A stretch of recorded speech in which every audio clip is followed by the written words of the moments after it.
Video, and then we'll have you back up here and we'll discuss it. That sounds great. Thank you. There was an undergrad at UGA who noticed a need at the local shelter, and she started a website that she named AthensPets.net. And after I moved to Athens and started volunteering at the shelter, I decided I wanted to actually try and change things systemically instead of sort of bailing out the sinking ship that was pet overpopulation, and decided to set up a 501c3 organization in conjunction with them that would be named Athens Pets, and it would both be in charge of that website still, but it would also raise funds for spay and neuter for the shelter animals as well as animals in the community, and our medical funds. In 2015, the shelter itself had a live release rate for dogs of about 80%, for cats of only about 50%.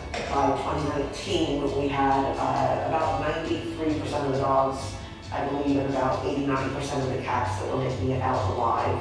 And since then, the numbers have only gotten better. We realized that one area that we could really make inroads would be on the animals being reclaimed from the shelter. So shelter staff started making free spay and neuter offers to those people. Athens Pets pays for those surgeries, and but it really targets the folks in the community who are in many ways the most vulnerable. Their pets are the most vulnerable. And by getting them altered and basic vetting, it means those animals are healthier, and they're able to stay in their homes to a much higher rate with their people, which makes everyone better off, and it means that our shelter is not as overcrowded. Our ideal if a pet is in a good home, but if the home is vulnerable in some way, it's always better to keep that bond. Like, that human-animal bond is so important for both the human and the animal's health. They both suffer if you sever that. So Athens Pets started expanding beyond just the shelter, the mechanics of the shelter. I started working more on the ordinance level. We're trying to tweak ordinances for the county that would be helpful in reducing pet overpopulation, but also providing resources to community members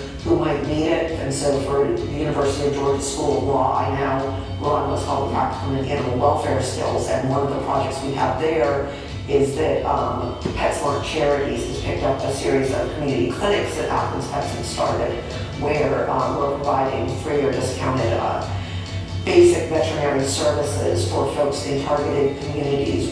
And UGA vet students are actually the ones handling the dogs and doing the work underneath the supervision of the veterinarian. So they're also getting hands-on experience in the field in a way that they don't get, especially not early on in vet school. And the law students who are involved are talking to the owners, just answering questions they have about pet care, letting them know about some of the things that trip people up in terms of having animal control come on their property. Athens Pets funded the initial cycle of the program. UGA now completely runs the clinics. Before, I was running it with my UGA professor hat on, but it was Athens Pets funding for all of the vet services. And now we have funding from PetSmart Charities to be studying what it takes for the most vulnerable members of the community to be able to get vetting for their animals. Hopefully this is something that will be successful in showing that the animals are in better condition when they come in.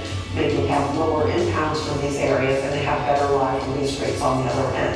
We would like to be able to expand farther both in our program, and then PetSmart's model is to try and figure out if this is something that can be scaled. And it's just really special to be able to see these people who thought they were going to have to be separated from their pets, but realize that there are the resources available to make it so that they can stay together. Woo! All right, now coming to the stage, Lisa Mila. Please welcome her from Athens Pets. Sorry to let you out earlier. I think like my robotic weird sound thing just kind of threw me off. So we didn't show your video yet, but I double introduced you. So how long have you been working with animals? Has this been like a lifelong passion of yours, or? Not really. I started getting involved in animal rescue in about 2005 after I adopted my first dog, but I was already in my 30s at that point. Wow. But I just became really involved in the rescue side of things, and after I moved down here, I transitioned to the shelter side. But it always felt like it was getting one animal out and watching two come in. Right, right. Well, how difficult is that to go in and be around these animals that you fall in love with and just, take care of, and just see, obviously good things are coming, but how hard is that day to day, you going in and being around that atmosphere?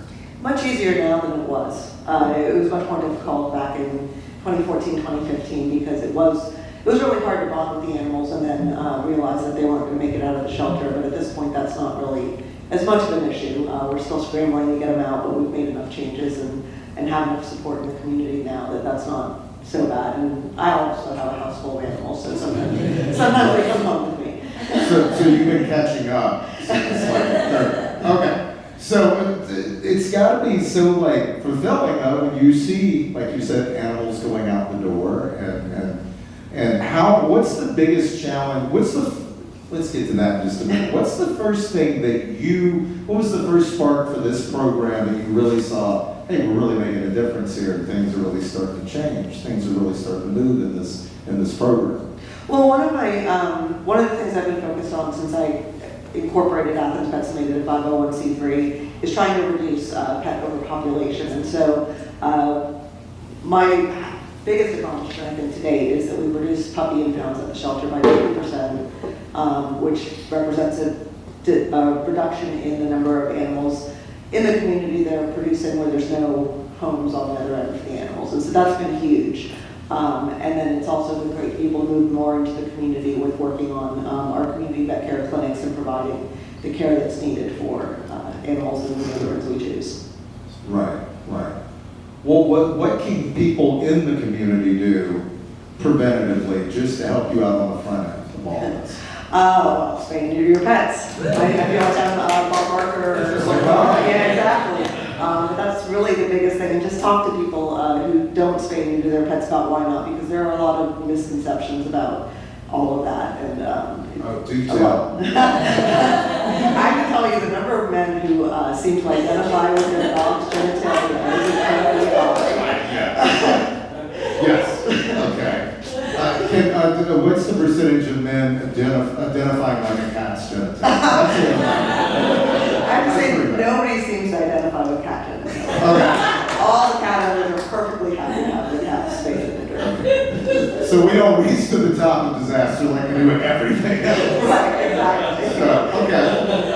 Well, now, what variety of pets? Do you just deal with dogs and cats, or do people bring in like a pet serpent? The shelter actually sees a pretty wide variety. We're in the process of, Athens Pets is in the process of purchasing better rabbit housing for them because they've been getting a number of rabbits in. They get parakeets and boa constrictor. There was an alligator one day. No shit. I thought we were going to get a llama, but it turned out it was on the Oconee County side of the line. Oh wow! There was an alligator. Tell us about the alligator. The alligator, it was probably only about 1.5 feet long. It seems to have been somebody's pet that was released. And so that came in and it got rehomed to an exotic sanctuary. Okay. I didn't know Athens had an exotic sanctuary. No, not here. But so what's some of the weirdest like medical issues that you've dealt with people out in the community with their pets? We haven't actually seen the really weird ones with the folks out in the community. I think those are, we've definitely seen them with the animals coming into the shelter. One of the odder ones to me is something called a wolfworm, which is when a fly of some sort lays a larvae in the animal. The one I saw was in here, so the worm just starts coming out. Oh. So that was unpleasant. Terror has to face. Oh my God! So it just comes out and like. Yeah, and you just know that when you go up, you're just like this. Here comes a wolfworm. Oh, you want to know the weirdest thing about spay and neuter? Yeah, totally. Is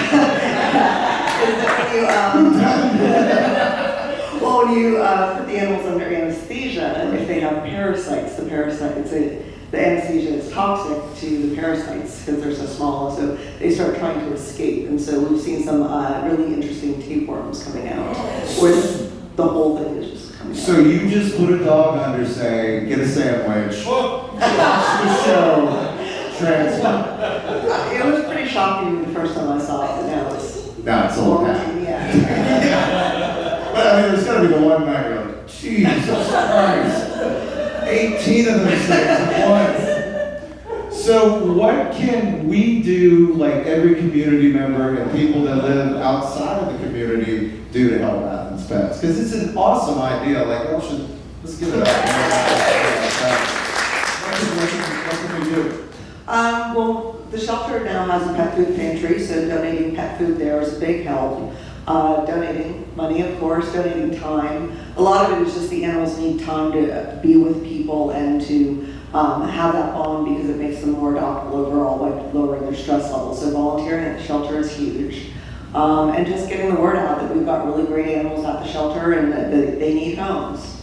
Probably the biggest issue we've seen in the last year and a half is the number of low-income housing developments that have changed property management, or where property management has decided not to allow pets any longer. And so we're seeing, we just found out about one trailer park, for example, where this has happened, and there's about 300 trailers and half of them have pets. And so all those pets are coming into the shelter in the next 2 months. And so just anything to get the word out about how there are really good animals at the shelter to adopt and sending people that way. Okay. Well, you know, how do you feel, okay, how can I tell you that I despise children, but just, why are children allowed to go anywhere, but animals can, only have limited places they can go? How can we attack that? I'm teasing you, I love children. I guess I should have asked if I could bring my 5 dogs here tonight. Yes, that would have been great. That would have been, I always hear it's really good to work with animals in live TV. So, they're so predictable and definitely would not be knocking things over right now. absolutely. Well, is there any special pets you want to highlight and talk about right now that are there? Any parting? Oh my gosh, there's just such a variety right now, just because it's not just the animals that are being brought in for neglect and things like that. It is really the ones that have been in homes and have and really bond well with people that are at the shelter. So there's just any breed or size you're looking for, we have right now. Wow, see, anything you want, you should go get 3 or 4 Right. while you're there. Well, everybody. 5. I advocate 5. 5. Yeah. Get a basketball team. There we go. Well, thank you so much for coming in. This is so nice seeing you. Everybody, Athens,